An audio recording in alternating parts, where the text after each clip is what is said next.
ACR-Chicago website. So here's Tom Valenti. Thank you, Mark. A special thank you to ACR-Chicago, its board. Special mention to Christina, upon whom I've come over the past few years to rely and seek advice, and has been a great resource person for some of the programs that I've needed assistance on, and I'll talk a little bit more about that in a minute. And so all of you and everyone here, many of whom I've come to know, I have great respect for all of you, and want to share my heartfelt appreciation for the honor you're bestowing upon me tonight. Tonight's actually a good example of how we have learned to work with each other, not against each other, for the common good. How our connectedness and our relationships with each other, our support for each other, can produce results beyond what we expected, and at times beyond what we actually are allowed to see, things that happen in the background when we've left a place or left people off our Zoom calls or our meetings. And so in times of conflict, I think we often use our ability to be empathic to create change. Sometimes we think we can change behavior. Sometimes all we can do is change understanding. We help people learn or to understand each other. We know that empathy is a translation of a German term, I think it's called Einfühlung, that means to feel as one with. And so for me, it's a little bit different than that. It's about connections, about seeking them, building them, nurturing them, and facilitating them. An example, let me share the screen because I have a couple of pictures that might be more interesting than looking at my face talking the whole time. And so let's see.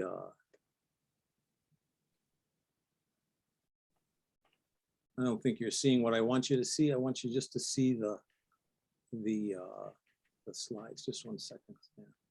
I think you're seeing the presenter view, not the.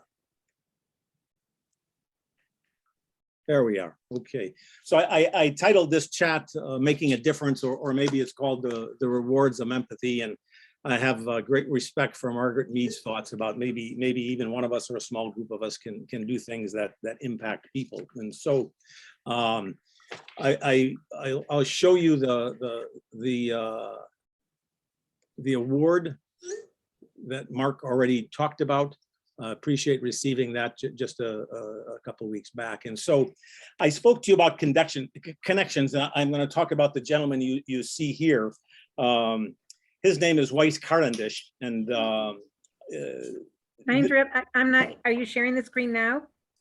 Should be. You're not seeing it? I'm not. I don't know if other people are. I'm not either. All right, let's try that again. Sorry. We were the first time.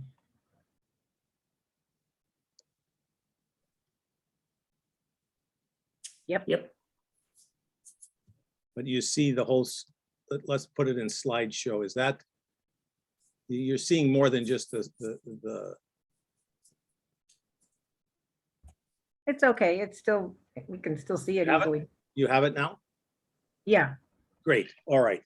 And so the story of Weiss is my example of how connections work for me. And so back in 2017, I'll talk a bit more about this in a few minutes. I was developing a concept that came to be known as the Global Youth Development Initiative.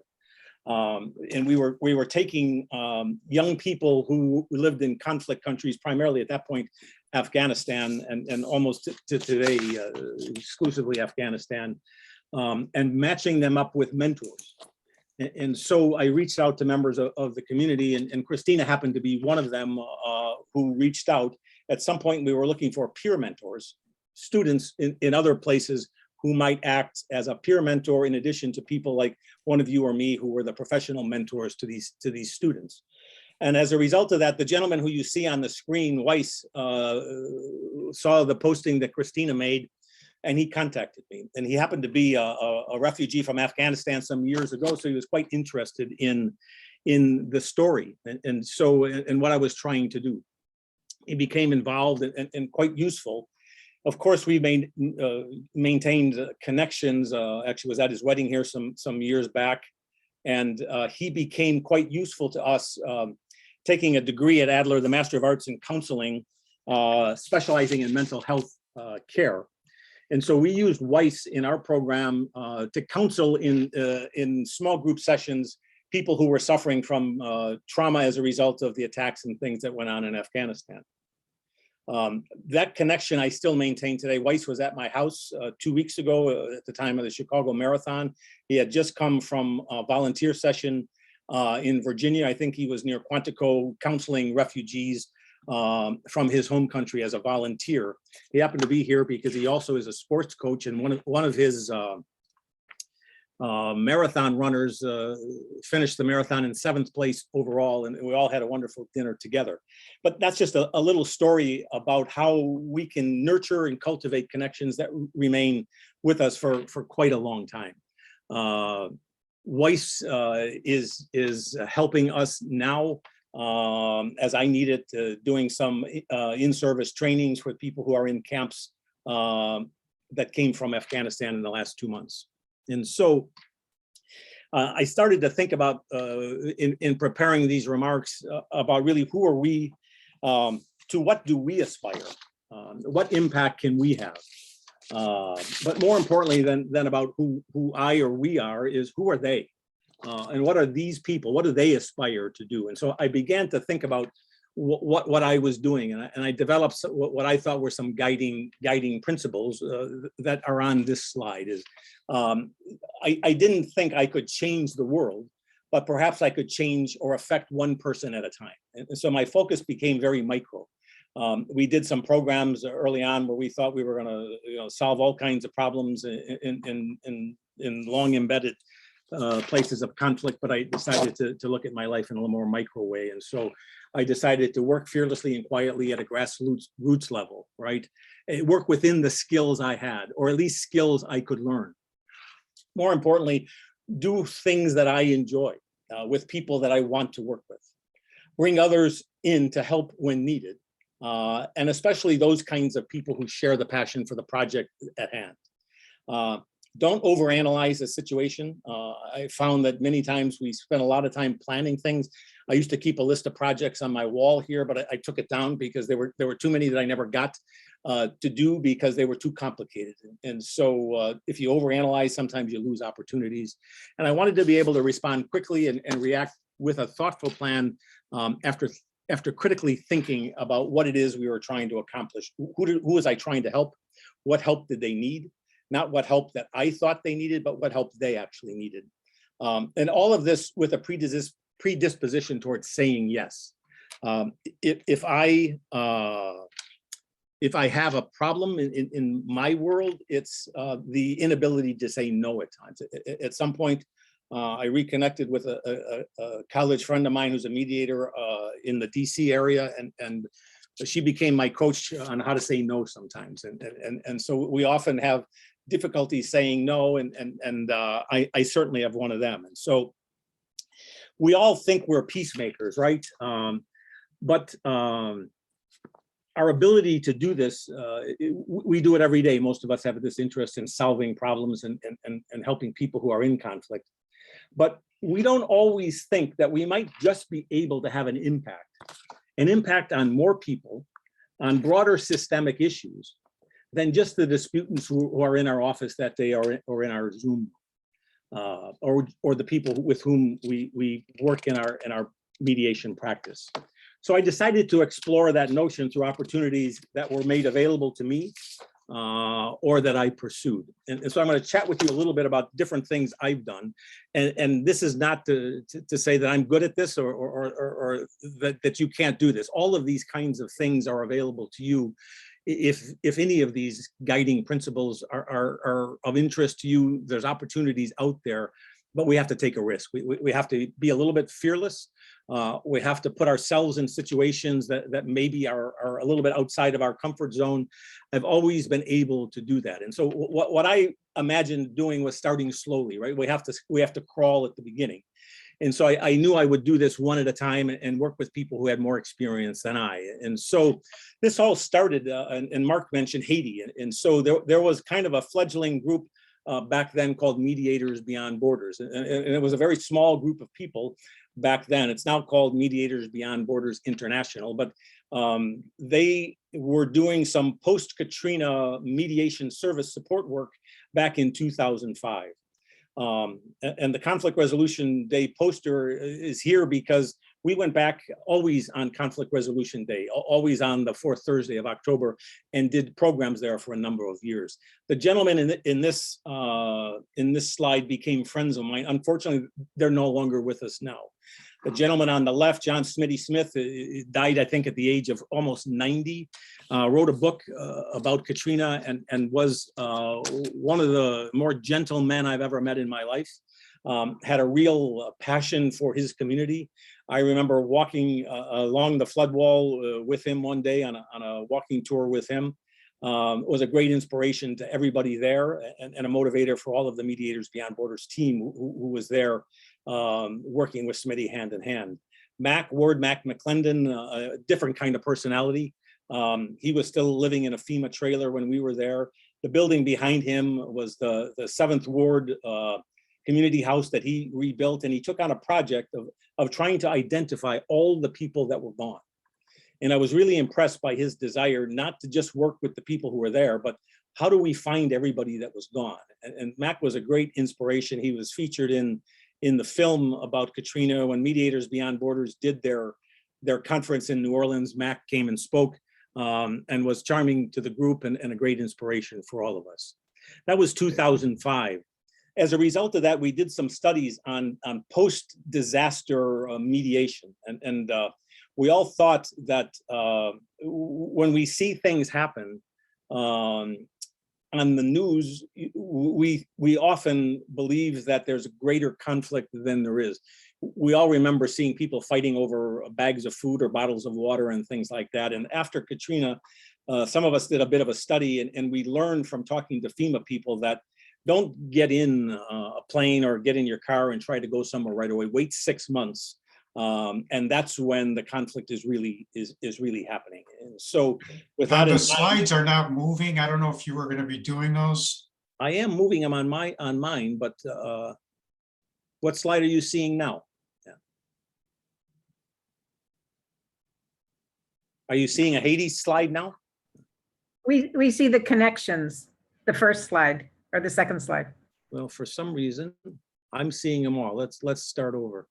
Or let me bring you up to date. Sorry. Thanks for pointing that out. Let me.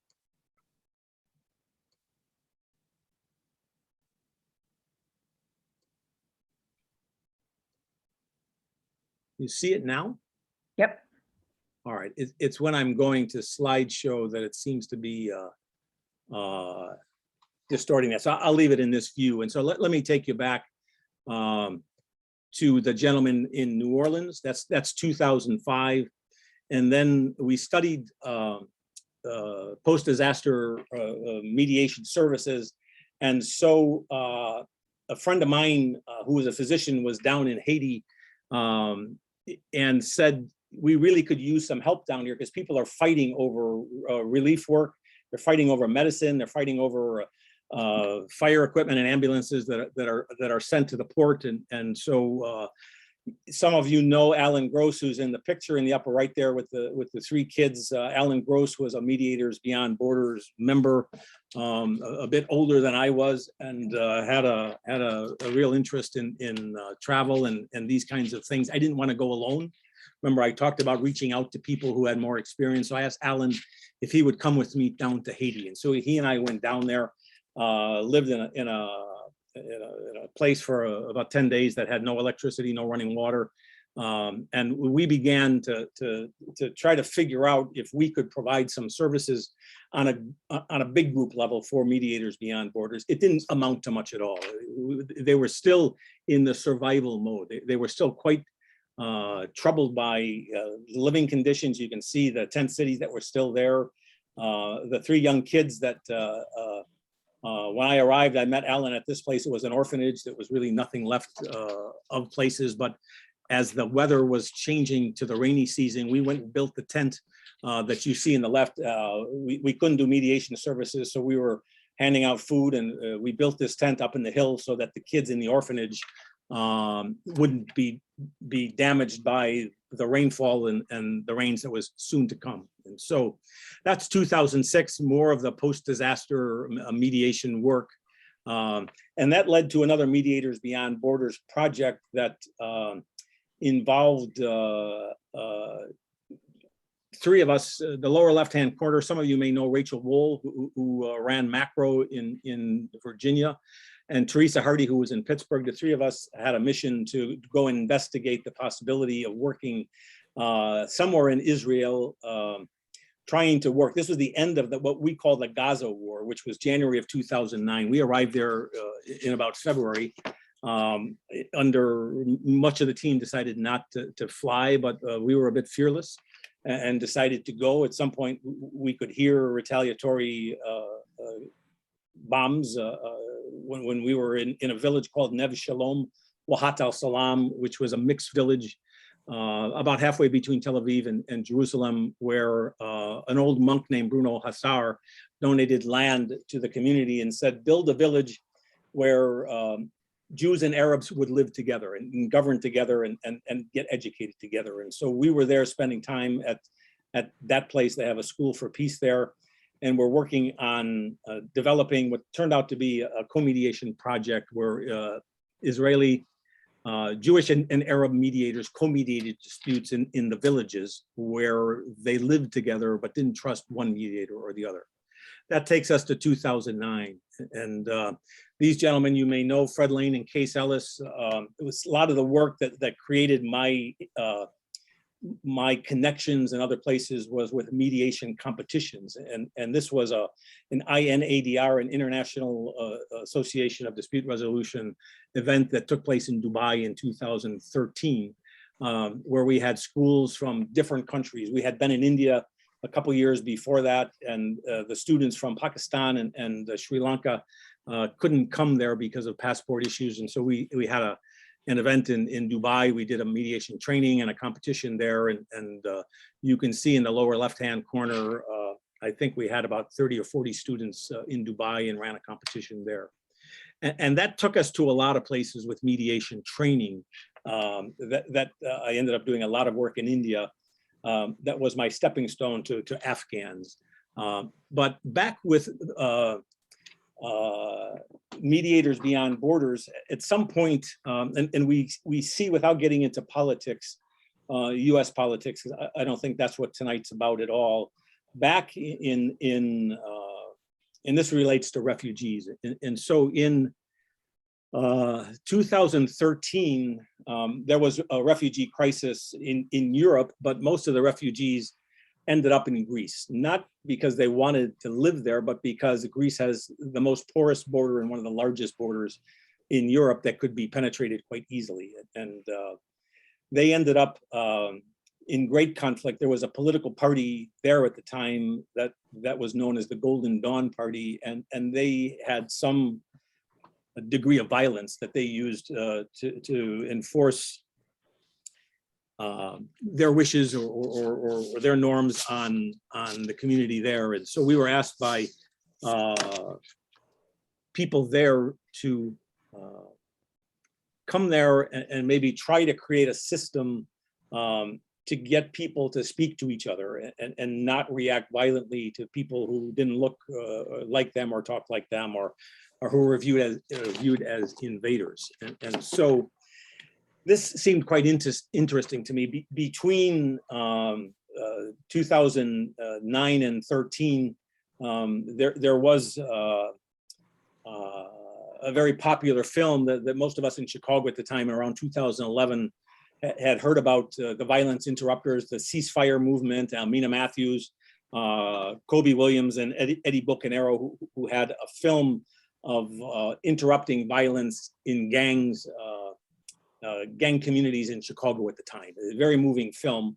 That motivated me a lot with regard to the Greece project, because we were all taken by Amina Matthews. Her father was Jeff Fort, who was a gang leader before he was incarcerated. Amina herself had served some time or had gone to school, as they say. And so a lot of us back in 2011 thought we could do this kind of work, that we could somehow interrupt violence in the moment. And so I was no different than I'm sure some of you on our call today that thought we could do this, and I made it a point to meet Amina, and I got a chance to spend some time with her, and I asked her, Amina, I said, I think I can do this, and she looked at me and said, Tom, look at me and look at you. And she said, look in the mirror. And she said, I have a checkered background. I work in this community. I've been here. And look at your background. As much as you're trustworthy, you have no credibility on the street here. That you don't have any ability to do what I do because nobody's going to trust you. And so it taught me a lot about trust. So that was on my mind too when we went to Greece, is how do we build trust with people who were distrustful of the immigrants, and perhaps even distrustful of us, who were trying to create a new system of relationships in their community. We're all outsiders. The Greek, the MBB team that gathered in Greece was quite a mix of people from all different countries. But we went there and we did some good work. We trained facilitators to have conversations with people, not pure mediation, but facilitation work. So we gathered some of the immigrant community, some of the local community, some of the law enforcement community, and did 3 or 4 days of work where we tried to get people to conduct roundtable discussions about their stories. You share your story with me. This wasn't about solving a conflict, it was about connectedness. And so we thought we had a nice program. A few of us went back and forth a few times.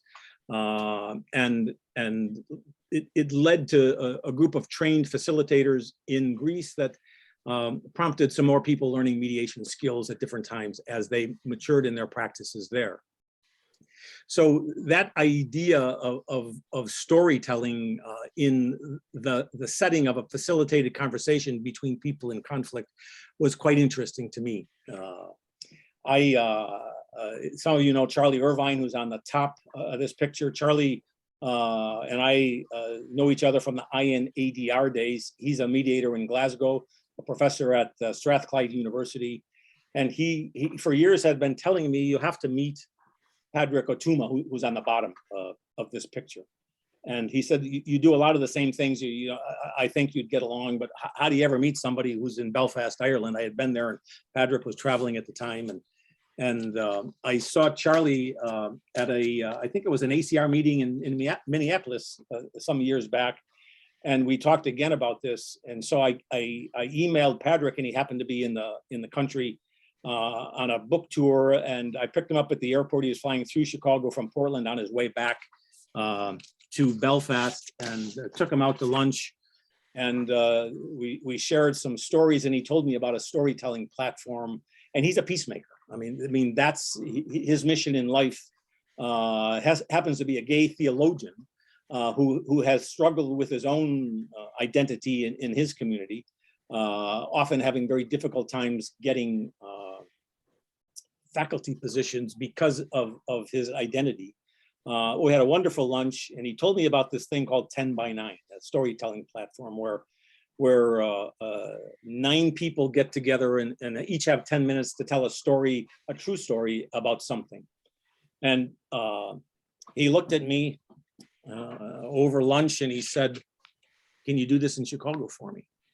Now, remember what I told you about 10 minutes ago? I have this problem about not saying no. And so I said, sure. And so he says, thanks. I take him back to the airport. I'm driving back home, and I realized, what did you just agree to do? You don't have a clue of anything about this. And so, and that was about 5 years ago.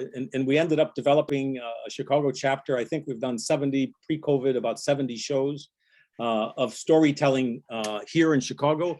Some of us, Bob Berliner, I don't know if he's on the call, but Bob's a storyteller, and he's come out and told stories. We've had wonderful times. And if you think about it, some of us believe in narrative mediation and the value of connection between storytelling.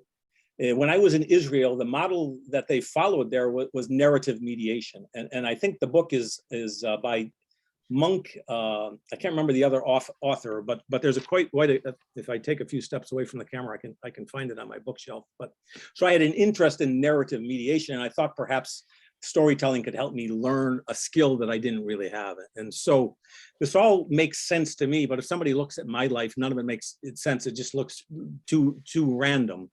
But the storytelling was quite interesting to me.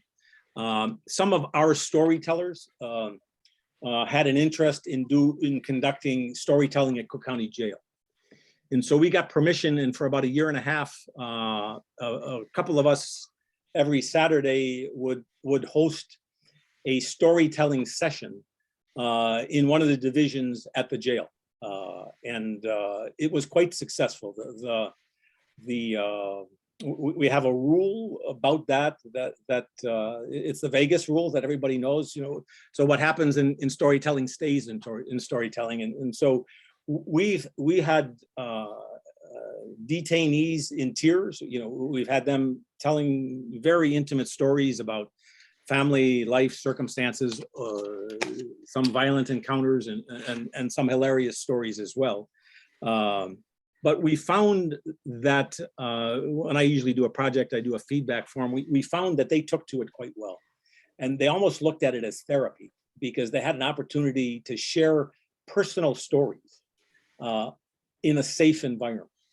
And we ended the program when at some point we were asked to breach a confidentiality agreement that we had, because one of the inmates said something and somebody else said so-and-so said this, and we were asked to disclose who the person was, and we terminated the program because of security reason. Basically, fine, you have a gun and you have a badge, and you're protected, but if I breach confidentiality, I believe in the building and going out on the street, and I'm not so comfortable with doing that. So thanks, but no thanks. But the Cook County Jail storytelling program was quite effective. We were about to start a women's program with women storytellers on the ladies' side of the facility before we terminated the program.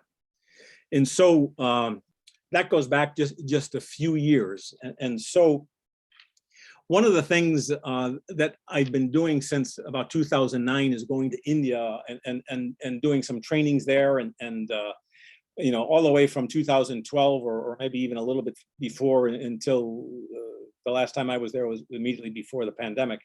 And so we began to have a great service to that community, because they didn't have anybody teaching them negotiation or mediation skills in India. So we were the resource persons for that, usually running competitions or doing some training sessions. And what happened was in 2016, we were doing a competition in the south of India in a resort community called Goa.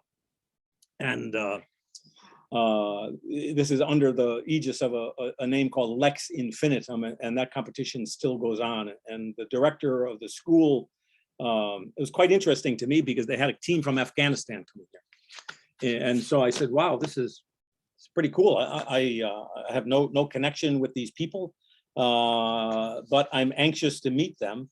They had a visa problem, and the director said to me, they couldn't attend. I had done a training. They couldn't attend the training, but would you mind having dinner with them and bringing them up to speed? Well, sometimes we look at things as a gift, and this was the best gift one of the best gifts I probably ever got in my life.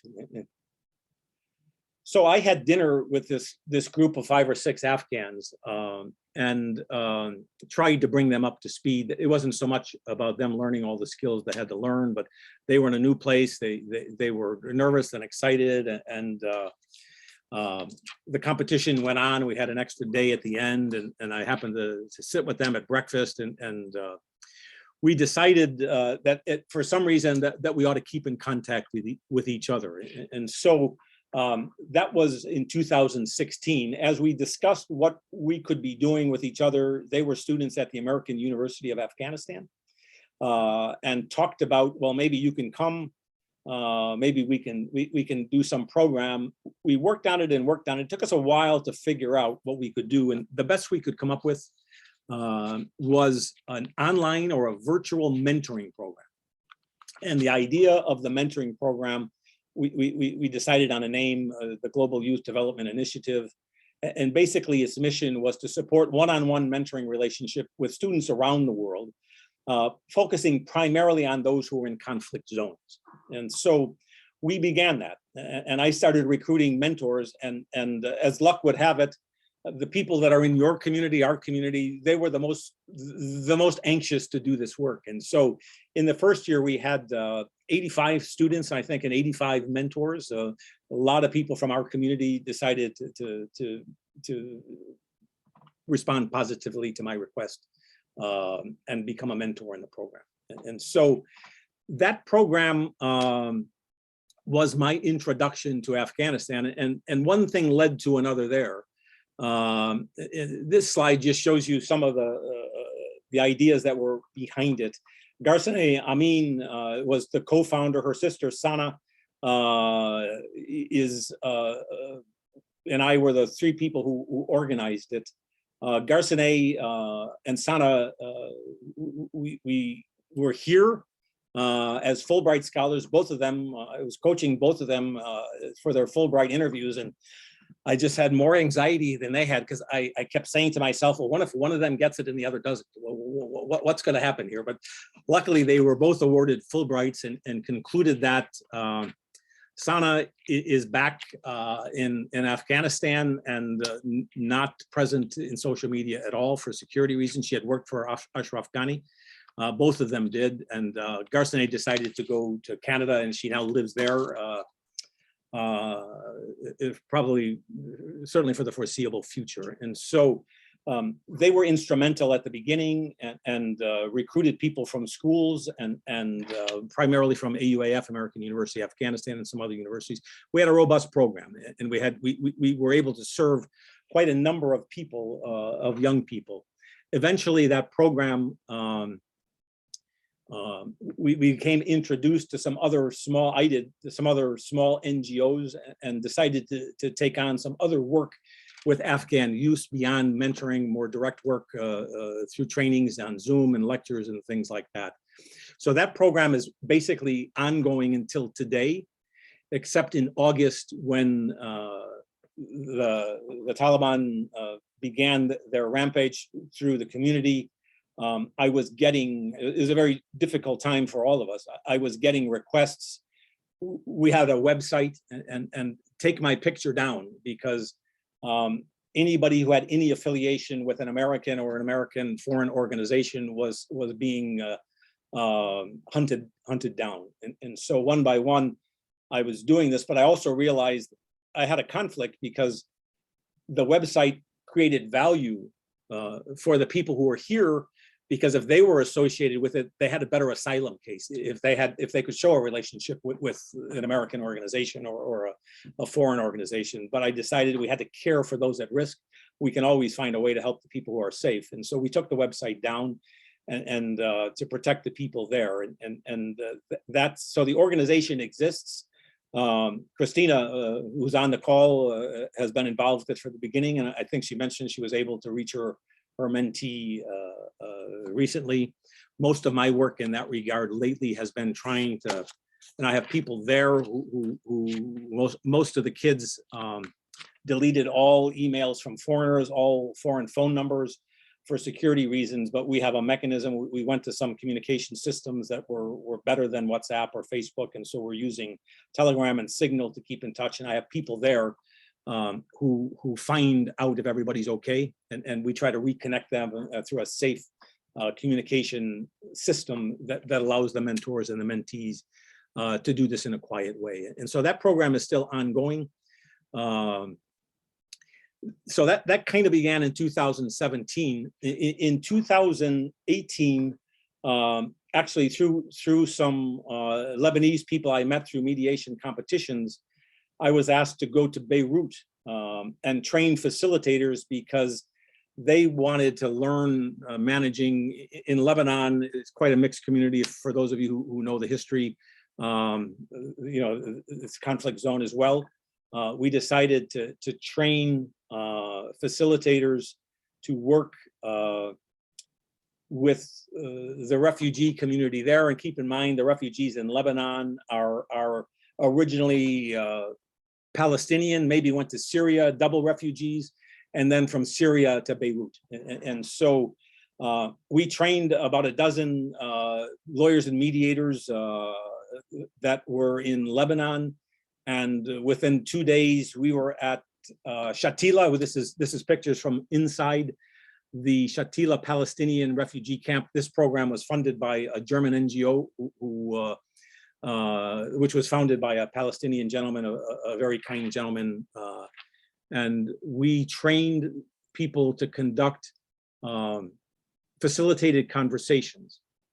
When we were designing this in the moment on the field, the gentleman, the representative from the NGO said, I don't think we can talk about the migration and refugee process. It took me back to Amina, when Amina said, you don't have the knowledge, they're not going to trust you. And so we decided to change the focus of it on the spot and said, it's just too dangerous for you to be in this conversation. And so at the last minute, we decided to discuss gender equality and have conversations about gender equality in the Palestinian refugee camp. And they gathered men and women together, more young than old. And in these pictures, we actually had people leading the conversations. In Lebanon, they're all native speakers of Arabic, French, and English. The refugees were Arabic speaking. And so I had a young gentleman following me around. I would visit group to group, and he was in my ear telling me, translating for me real time, and had a wonderful time there. And these people were amazing facilitators. Hard to imagine them doing it in a way that with very little training. Here's a little bit of sound clip for you. So the woman speaking now is a trained facilitator, and the rest of them are from the refugee camp. The two people in white shirts with the other with the white shirt back to us is a facilitator we trained too. The language means nothing to you, but it was quite exciting for me to see the results. And we had dinner after this night, and the question posed was, how did you know we could do it? We've never been in any kind of lessons or training where the day or two, we did 2 days of training and you allowed us to do it the same day. Well, how did you trust us to do it? And they really appreciated the ability to actually do this work in the field. It was a very exciting time. We were led into the camp. There's a little bit of secret way to get there. Somebody on a motorcycle said, meet me here. And we were in a couple of cars and taken somewhere and parked somewhere and going up some back stairs to this facility, which was some kind of a community room. So very interesting time in Lebanon. And so let's move forward a couple more years. And we started doing online trainings for people in Afghanistan. And these are some of the people we served there. And the different things we were doing, the group, Garcinet and Sana, did women's leadership and empowerment seminars or workshops that lasted a day or two. And many times I would help them with that. And so the pictures on the left are pictures from those kinds of activities where there were large groups of people that heard speeches from different kinds of people around the world about leadership, empowerment, and sometimes advocacy. The group on the right was a training session. I think that's one we were doing on advocacy with that group of students. And we decided at different times to take on different projects. We ran an art competition. It tells you, I'm showing you these only to show you, these are kids drawing these pictures. And if you remember, we talked a bit about empathy. And so imagine how we can learn to be empathic. Can we stand in the shoes of somebody else?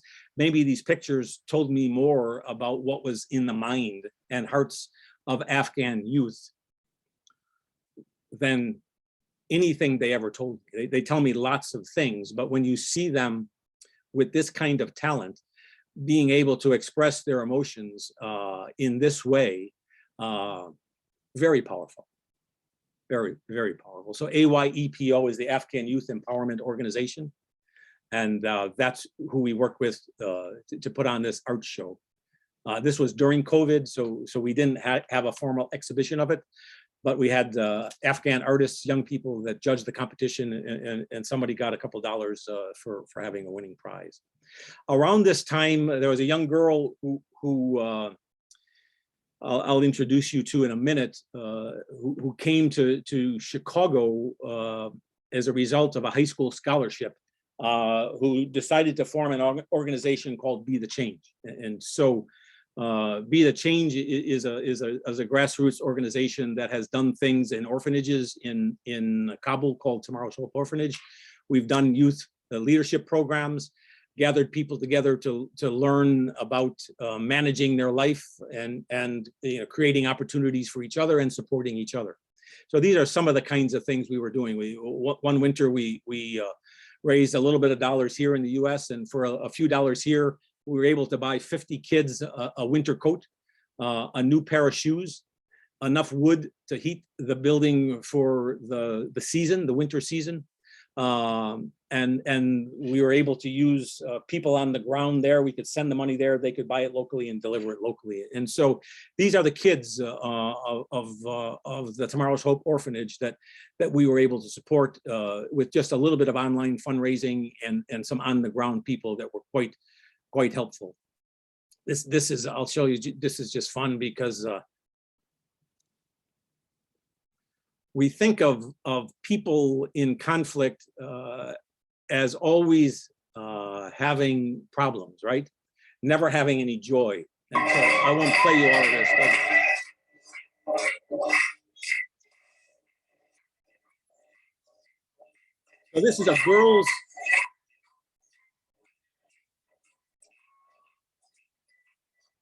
so this is a girls' high school class in Kabul. High security, screen going in, can't carry their books home because if they're targeted, they'll be attacked if they're targeted. But they can be in a classroom and have joy. And quite eye-opening to me to see these kinds of activities going on when perhaps that day or the next day there might be an attack on a school or down the road or whatever. The opposite of this kind of school, I'm going to show you a different school. So I actually got to meet, there's a young woman who converted her house into a school in the Bamyan area is west of Kabul. She lives in a cave and created a school for these little kids in a cave. And this is a different kind of school in Afghanistan. I've got to know her a bit. I have some other video I won't show you of her teaching the kids English. And they get up at 5 in the morning when it's still dark and go there and learn because most of them have to go and work with their families during the daytime. And so this is Bamyan, Afghanistan. This is actually, let's see if you can hear this. She's teaching them some songs. See if I can get the volume a little bit higher. This is inside her cave. Sorry, I'm having trouble with that, yeah.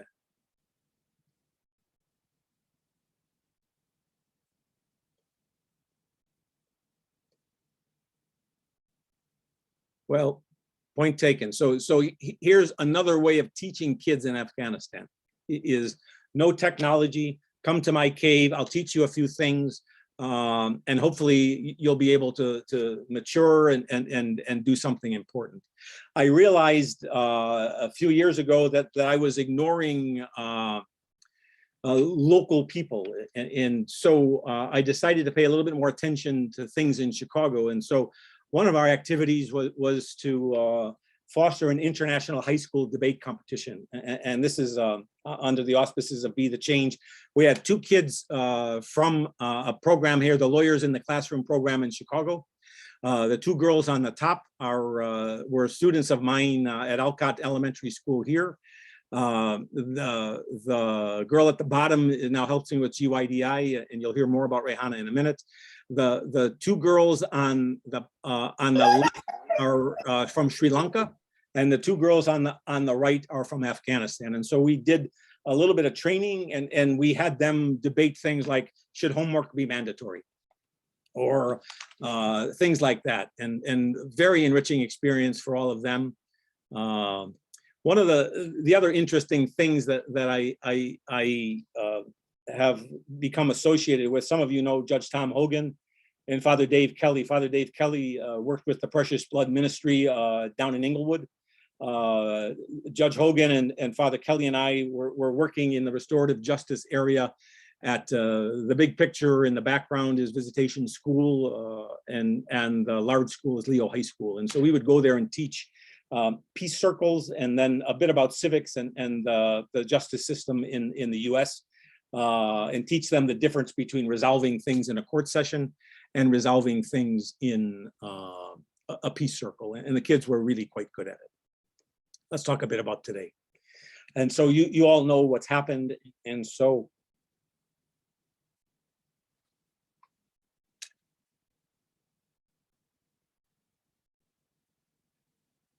difficult times. So in August, basically chaos in Afghanistan, and with a large number of people reaching out, trying to get safe, doing often desperate things to try to find safe houses for people, trying to find some place where somebody, where women could live with being safe. They need, but they can't go out without a man to escort them to the grocery store or anything. So we're trying to do lots of things, often in the middle of the night, trying to fill out evacuation forms and things like that. But I'm showing you this picture. Rehana was in the picture of the debate. She helped me with that. She helps me run GYDI now. She's quite an advocate, and worked with youth in the two youths that were, the Afghan youths were her mentees in an organization, an NGO called Fit to Run. And she was tutoring them in English and other skills in Kabul. Quite advocate against the Taliban. And so at some point, Rehana went underground, and we had gone from Facebook, to WhatsApp, and then to Telegram, and she's gone for a few days. And she put together a team of 40 people that were evacuated to Paris by a political party there run by women. And they got her from, she slept at the airport for 2 days, got to Dubai, and then to Paris. They put him in quarantine. We were able to, some of you might have seen where the outreach was. She wanted to continue her advocacy work, but they didn't have any computers. So we found a way to get them a couple of laptops, used laptops in Paris. And they recognized her skills quite early, and she was asked to speak at a international women's group about 10 days after she got out of quarantine in Paris. She's doing quite well now, and has wrote a book before she left, and is writing her second book. Has an opportunity to get a graduate scholarship. She's a college grad, and a couple people have offered her scholarships in a writing program here in Iowa at a school. And the lady who's looking after her in Paris now says that if she gets French citizenship, she can get her into a graduate program at the Sorbonne. And so Rehana is doing well, not forgetting her home country. She's quite safely advocating now because she's in a safe country, so she can come out of the underground and do for her community what she wants. Next to her, Rehana is the blue jeans and the glasses. Next to her, in the middle of the picture, to Rehana's left, is her sister, who was a Kabul police officer and targeted as well by the Taliban. And so they left their family in one of the provinces, Daikundi, but they had to get out because they were equally targeted. And so they're safe and doing well. Next picture, a few different stories. And so the handwriting on the left I got from a young girl who a high school kid, and we can't read it, but basically she's talking about how will I ever get educated again? What can we do for each other? What can we do for me? just an example of young kids reaching out. And we talked about hope. And so we saw these emotions over the past couple of months go from hope to desperation, and then desperation coupled with fear. And so the girl next to the writing is, I can tell you her name because as we speak, she's flying to Rochester, New York. She was evacuated. She was Kofi Annan 2021 honoree, peacemaker, young peacemaker honoree. She was evacuated by the United States Institute of Peace and was at Fort Holloman in New Mexico until about noon today. I got a message from her a little while ago and said, we have our flights. She sent me, I'll show you the picture of the paper that she gets to walk with. She's stopping in Chicago for a couple-hour delay and will be in Rochester, New York by evening. And she's going to Rochester because she has a family member there. I was able to get Sohaila and her sister a job offer at Maryville Academy here in Chicago because they're reaching out for Afghan translators and teachers, and Sohaila and her sister are both quite qualified to do that. She turned down the job offer. For them, it would have been quite good, but what we know about certain cultures is her father back home said, don't take the job, go live with your family. We don't know where you are, you don't know anybody. We don't trust the situation yet. And so as much as, and she's an empowered woman. I mean, for her, we talked about it and she said, sir, I can't go against my family. I understand that. And so I told the people at Maryville, we have to find some new recruits. We have to find people who don't have anybody here and they'll come and take the job. They're desperate to hire people. Let's call the snowboarder, Hannah. We can't tell you her name. She's targeted because she's doing something girls should not do. She was not able to get out. She's in contact and they're all trying to find some way to get out. But her profile is one of those that you can't find this picture on the internet any longer under her profile because she is a target. As are many of the other female athletes. The soccer team got out. The volleyball team is in contact. The young women are trying to find a way out. Not so good. The girl on the right is Brezhna Musazai. She sent me, that picture is from a couple of days ago. She was evacuated, one of the first evacuees to Doha. She was a student at the American University in Afghanistan, was shot by the Taliban when they invaded the school in 2016, broke through security, set off some bombs. She has polio in one leg, couldn't run. Her story is quite compelling. If you Google Brezhna Musazai, you'll find some speeches from her. I've had the opportunity to meet her in person.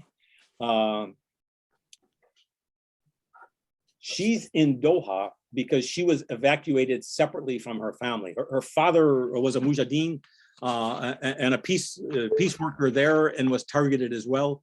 And in the middle of the night, we were filling out evacuation papers. His name was on the list and he didn't want to leave. Her family is quite large. There were 11 of them. And so we were filling out registration papers for everybody. And I said, you know, if just keep them all together. There's no American soldier who's going to say to your father, you can get on the plane, but the rest of you can't. And it happened. They all got on the plane. They were evacuated to Doha. She never got to see them. They were there for a few hours, then sent to Ramstein in Germany. And her family is now at Fort McCoy in Wisconsin.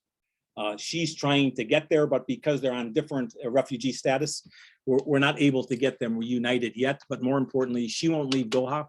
She has, her brother is with her because she needs a companion. That's how her brother was able to travel with her. She won't leave there because her brother's wife is still in Afghanistan. The Taliban raided their house about 3 weeks ago, trying to find out where everybody was. And so a story was told that wasn't the truth. But no harm befell her sister-in-law, but she won't leave Doha to get to McCoy to get to Wisconsin without her sister, family loyalty. And so those are three very, very interesting stories. This young woman, she's about 35, the first female human rights commissioner in Kabul, visually impaired. I cannot get Florida keys. I would like to play. They came with I think with a source. नहीं online registration होता I है think that's somebody on the call. This message I got, so this is Banafsha. In the picture on the left is Banafsha and her husband, also visually impaired, teaching kids in their school for the blind called Roya. She sent me this message just a few weeks ago. About 10 days ago, actually. Your voice and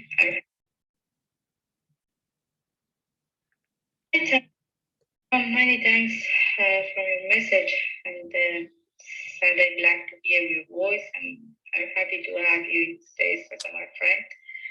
Yes, it is not easy, but it will pass. You're trying to be okay, but it is kind of a big process, and you know, everything has gone. We are trying to start another kind of life. You know, it's not easy, but we are trying to be okay. We are trying to pass everything. Thank you. Trying to be okay. I mean, I think that's, you know, that's the status of her. She got evacuated because she was targeted. She was a member of the Human Rights Commission, ended up in London in quarantine, and had some difficulties there, and ended up in Manchester, where there's quite a large Muslim community, living with friends there now, and trying to get do some work with refugee community members in the UK generally. A couple of this is Sohaila this morning sending me a message. We have the flight on the right. It's quite interesting. This is the walking card that she's got. It says her name. It says she's a refugee from Afghanistan. So the International Organization of Migration is in charge of her for now. And it has her flight numbers on it. It says, I may not speak English, so help me if I need to find my flight, my next flight. It has her flight numbers on there, and it has two phone numbers, or a phone number for a contact in the USA for someone to call in case she gets disassociated with the group. She's not just with her sister. She said there's a large group on these flights to Rochester, New York today. And so we hope to hear from her before the night's over. Last bit I'm gonna share with you is this is the student who started Be the Change, and she applied. She had to leave Afghanistan for some other reasons before the Taliban episode. She came here 2 years ago to go to high school, got a high school scholarship. COVID happened, and so I acquired a roommate as a result of this process. And her goal, we're filing, actually, the Hofstra School of Law Asylum Clinic has agreed to take her case. And so I wasn't able to join her on a call yesterday, but the professor in charge of that clinic has agreed to take on her asylum petition. She should get it because she's of the targeted community. The Hazara community is a targeted community. She led lots of women's leadership efforts there. And of course, she's now attending a military college. She wants to be a Marine. She's about 5 feet tall. I think somewhere around 100 pounds. I got a picture of her, and I'll share this, and that'll be the last thing, and then we can open some questions. I got a picture of her just about an hour ago from the alumni leader who was down visiting the campus, and sent, he decided to visit her, and shared this picture. I don't know if you can see that or not. You see that picture? No? Yeah. Let's see if I can get it to come. Yeah.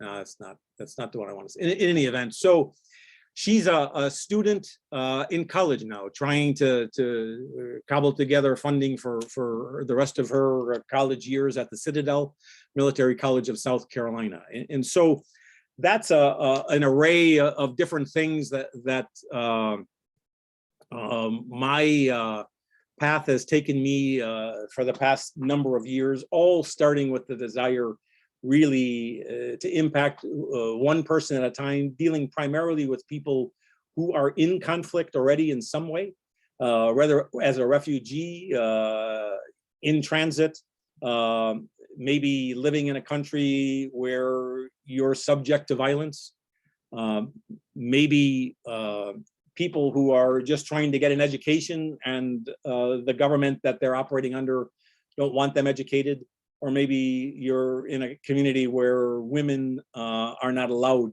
education, and how we might as individuals think bigger in terms of how we might build capacity for people. It's been my path. I happen to think it all makes sense to me. I have no idea what the end will be, but I find it quite rewarding, and I can answer any questions about any of this. None of it's hard to do. It takes a little bit of commitment of time, a lot of patience. When we talk about Zoom, I'm conducting sessions in Afghanistan, teaching peace circles online, and the connection goes out every 6 minutes or something like that. And we build patience in ourselves and make sure we don't let them feel that they don't have the capacity. It's never their fault, right? Don't worry, these connections happen with me too. So we never make them feel that they're in a place below us, that we're all peers. And so I find it quite rewarding. I'll stop talking. I probably talked too long already, but happy to answer any questions if there's any pending or time. Thank you very much, Tom. It's very inspirational, to say the least.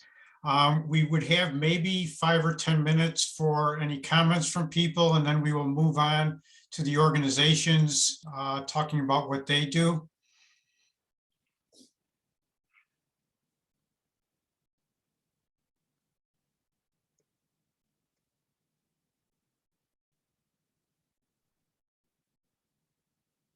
Hi, Tom. Congratulations. Hi, how are you, Susan? Good to see you. Good. I'm wondering how you became the person who you are. Well, my father was a good man. My mom was a good lady, and so I was educated by the Jesuits, and I think as a result of that, was imbued with this notion of service for others. Mm-hmm. And so that has been part of my life since I was a kid. I can remember back in high school, the Special Olympics, Eunice Shriver started the first year they had it at Soldier Field here in Chicago. And I remember going there as a high school student, volunteering with Eunice and Sergeant Shriver. And it was what a thrill it was to work with that community. And so I've always had some attachment to service work, and I've tried to make it part of my life for a long time. And it didn't come from me. I credit my family for teaching me that, and the places I was educated. Thanks. They did a good job. But I enjoy it. To me, if I wasn't doing this, I would have the most boring, miserable life that I could possibly imagine. And it sounds crazy, but for now, my days or my nights or whatever, at 2 or 3 o'clock in the morning, I'm getting messages and translating this, doing that, and so I can't imagine not doing what I'm doing. And so I'm fortunate that way, is that it energizes me. And that's me.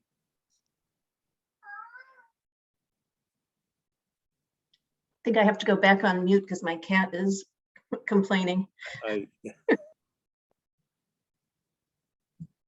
Tom, I was going to ask a question, if that's all right. It's Monica. Yeah, hi, Monica. I was wondering if you could talk a little bit more about your learning curve with some of the things you talked about with the cultural sensitivity making sure that a white man's not coming in and kind of telling people what to do, and really finding people on the ground who have that knowledge and capacity, and not being the white savior. So it seems like you learned that. I don't know if you knew it all along, or if you came to know it, or if you keep knowing it in a new and different ways, but maybe you could talk about that a little bit. Yeah, no, I think it's different from country to country. And so it's really one of the most important things we have to practice. And I might be okay at it. I'm sure I make mistakes along the way, you know, but it has to be front and center all the time for me. And I can't change who I am. And when I have a good friend, Dr. Steve Robinson, who was worked for Barack Obama in the White House as an education director.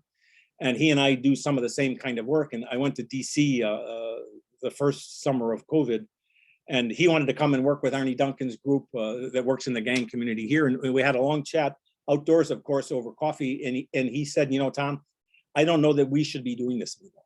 Maybe we just got to study for a while. So I bought all kinds of books about exactly what you're talking about. It is, do I even belong in some communities doing any of this work anymore? And I don't know the answer to that.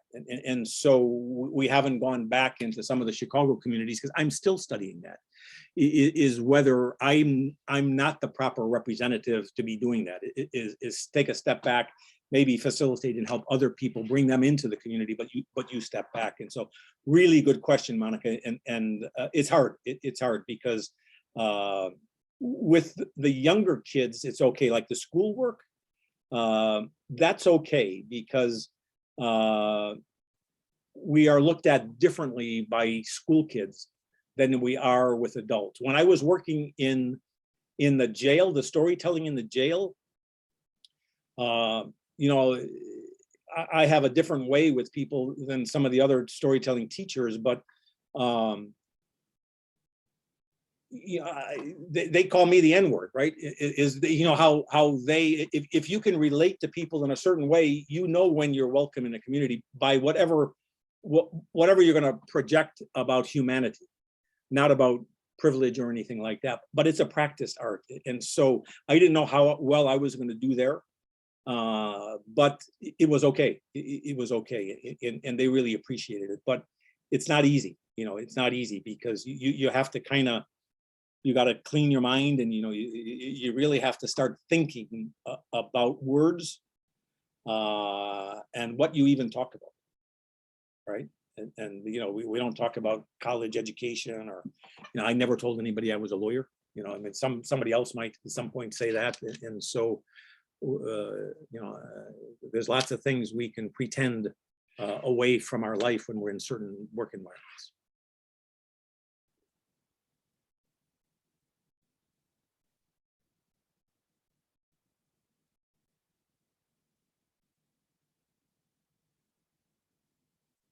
That may be it, Mark. I'll say thank you one more time. I appreciate all of your support, and happy to be a member of your community. And if anybody is interested in hearing more about any of this, I'll put my email address in the chat. And if you want to come along for the ride sometime, it's a roller coaster. But I hate roller coasters, but I like this roller coaster. Thank you all so much, Tom, and congratulations. And we appreciate what you're doing and participating in our program tonight. Christina, I think we can start with the groups.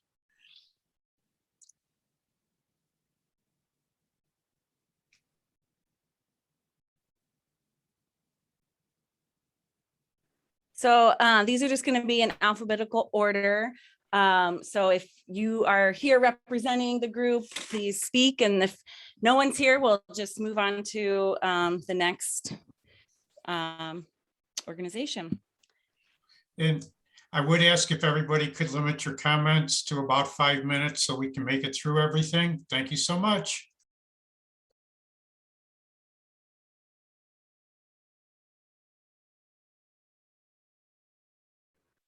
So I don't know, is anyone here from the Aga Khan cab?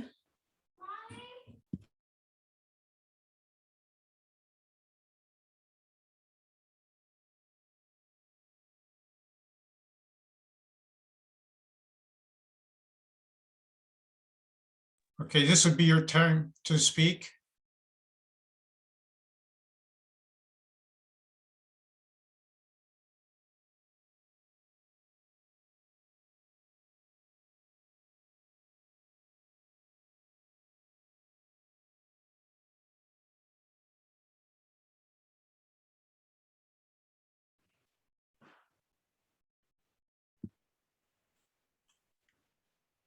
Okay, we can always go forward if you have, Right. and try you again if that works. Okay. Next, from the American Arbitration Association.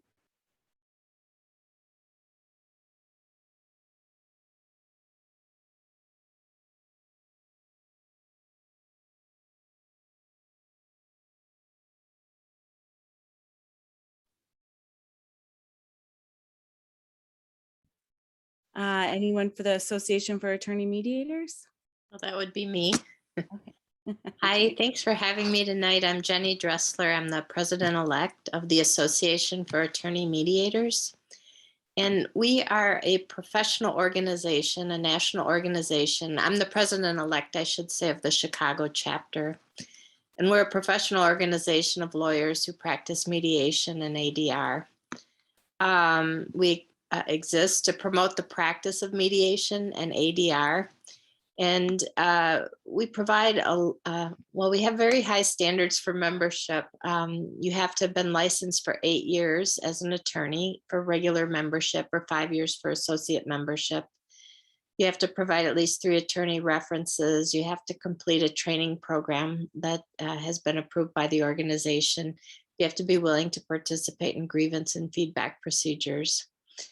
And then we have ongoing obligations. You have to conduct at least 5 mediations per year. You have to complete 5 CLE credit hours on ADR every year, and a few other things. You have to make yourselves available for pro bono mediations and comply with our reporting requirements.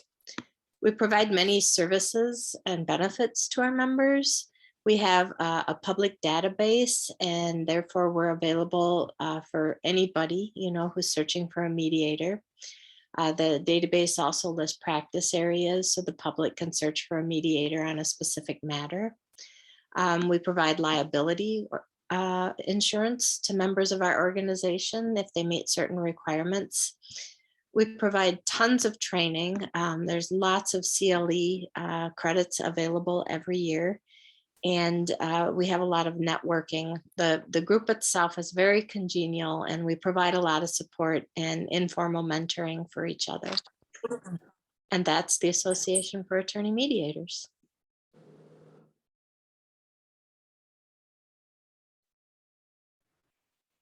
Thank you. I'm going to CCR. I think someone's here.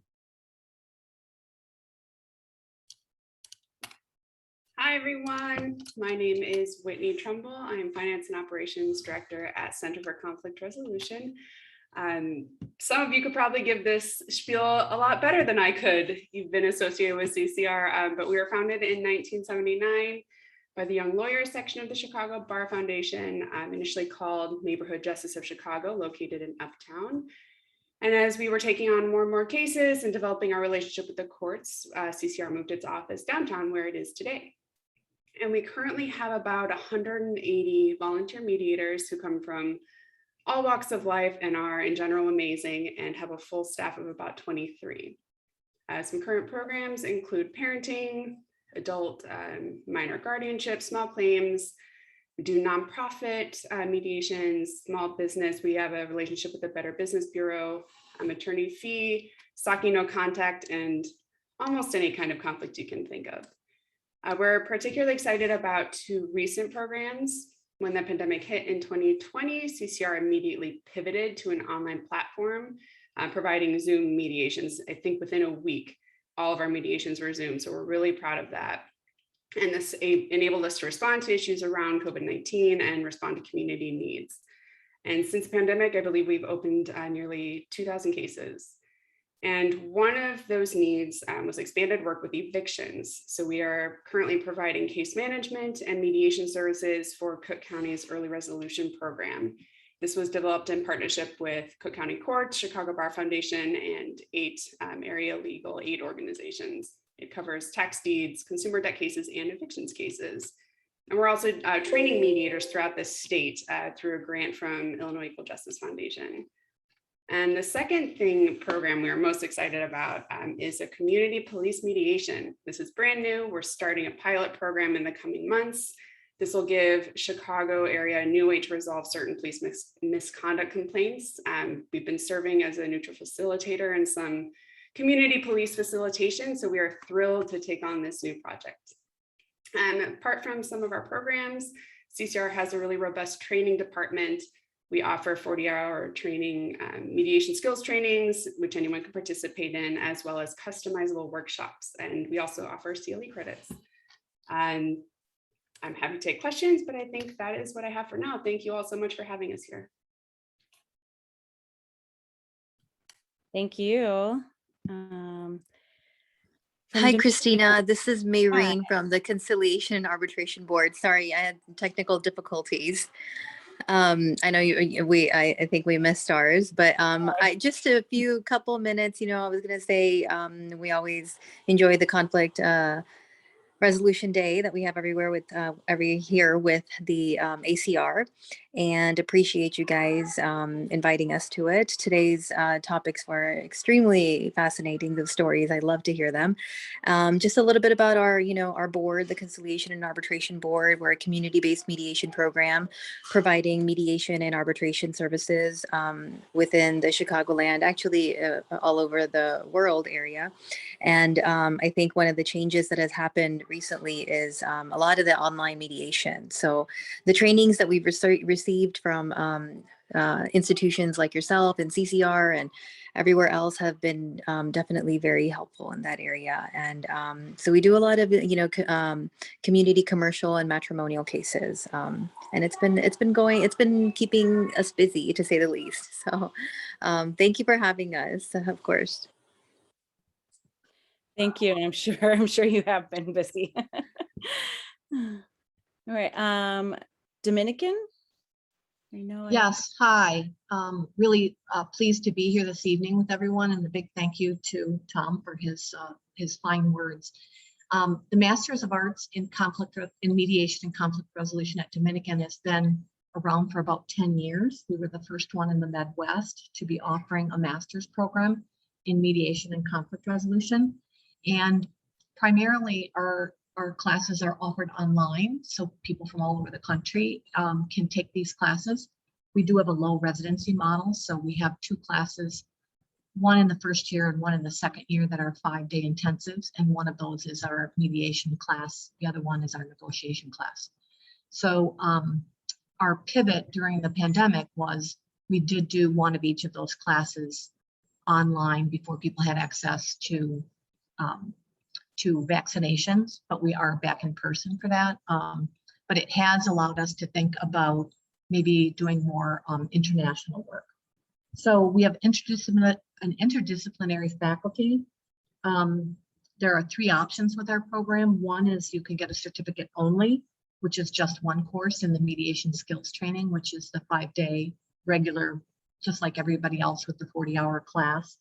Another one is a graduate certificate with 4 courses, which would be our mediation class plus 3 additional classes. And then we have a full degree that's approximately 2 years and 12 courses. So there are weekly readings, discussions, and assessments. And as you can tell from all of Tom's speaking and all of the other presenters, it's really important if you want to be a mediator to actually practice. So we do have lots of opportunities for practicums, one of which is part of our university work is being a part of the Association of Colleges and Universities. We do truth, racial healing, and transformation. We also do work at the Maywood Courthouse and some other school-based practicums. So getting that experience has been very important for us to give students that opportunity. Since it's a social science degree, people do not have to limit themselves to mediation. The coursework is applicable to many, many areas beyond mediation, where ethics is required, high levels of interpersonal communication, intercultural competency, and workplace and community conflict resolution. So please feel free to contact me if you're interested in this program, or if you know someone who might be interested. And also you can contact, I'll put it in the chat, it's gradinfo@don.edu if you would want to get any additional information from a recruiter. So I'd want to say thank you for letting us speak this evening, and it's a great program. Thank you. Thank you for coming. All right, our last one, RSI. I'm not sure if anyone is.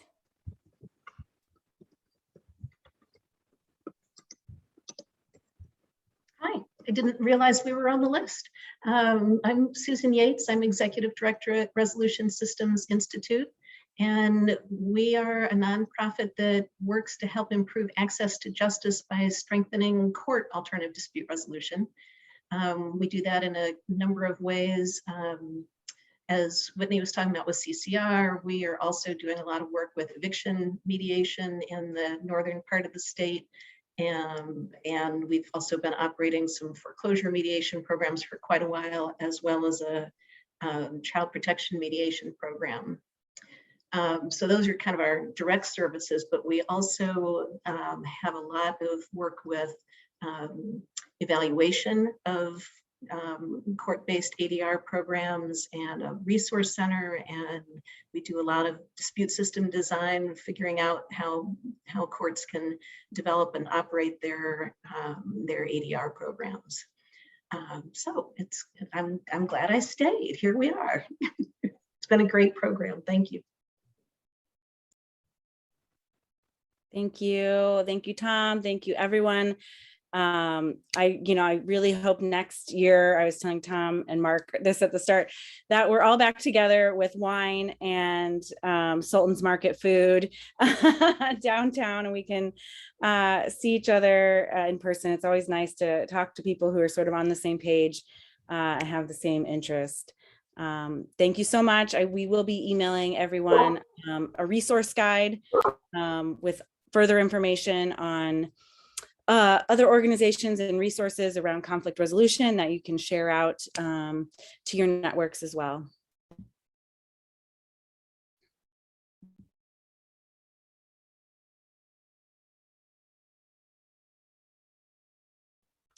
And that's all we have. So unless anyone has any final comments, thank you again. And thank you, Tom, for all the work you do.